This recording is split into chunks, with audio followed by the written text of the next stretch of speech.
What's up, everybody? Today we're going to make a tiny anvil.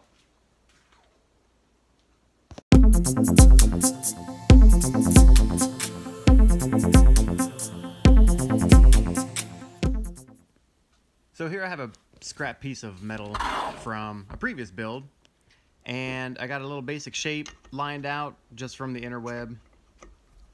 I used my grinder just to try to get out some of that excess stuff from either side of where the anvil would typically be mounted.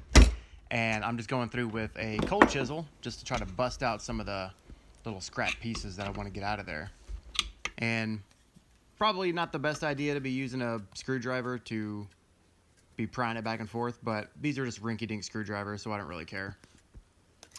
But after a little bit of coercion, the tensile stress gets it, and boom, we can get that thing popped off real easy like. And luckily, there's a magnetic tip on the end of my flathead screwdriver, so as you can see here, it's going to be real easy for it to just catch. Boom! Get out of here. Trying to get the bigger, thicker piece with the needle nose makes easy work after a while. Like I said, it takes a little bit of coercion and patience. So it's a little rough around the edges, but it's starting to look like it's starting to come together in shape.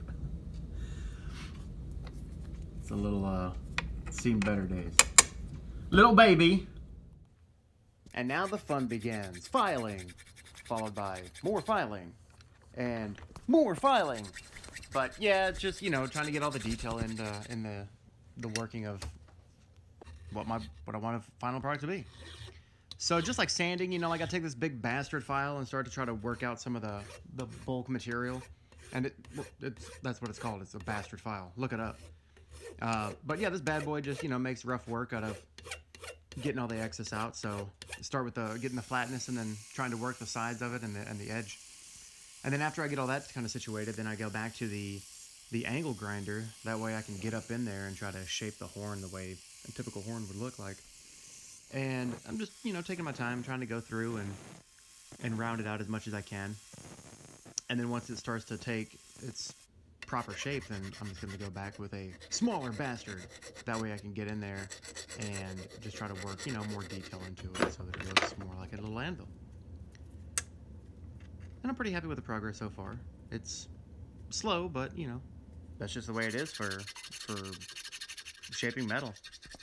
And I'm just going for the base right here, trying to round it out a little bit, make it look more detailed where you would typically mount it like on a stump or a stand or whatever, you know, you want to do with your anvil. And so, yeah, just working more detail until finally I'm just going to go to my microwave blower motor turned grinder. I have another video on that if you want to check that out. This way I can try to put a little bit of finish on it so that it's not so jagged and rough. I took the file to it on the edges just to buff out that mar that happened with the vise, and then I'm just finishing it up here. And as you can imagine, there's a lot of metal shavings after grinding and filing and doing all that kind of stuff, so a little handy trick if you want to try to save that kind of stuff or just segregate it.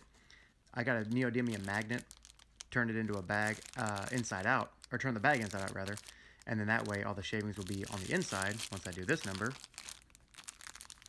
And now my magnet is clean, and I have all the shavings in a bag saved for later if I want to do like a woolly walrus or whatever.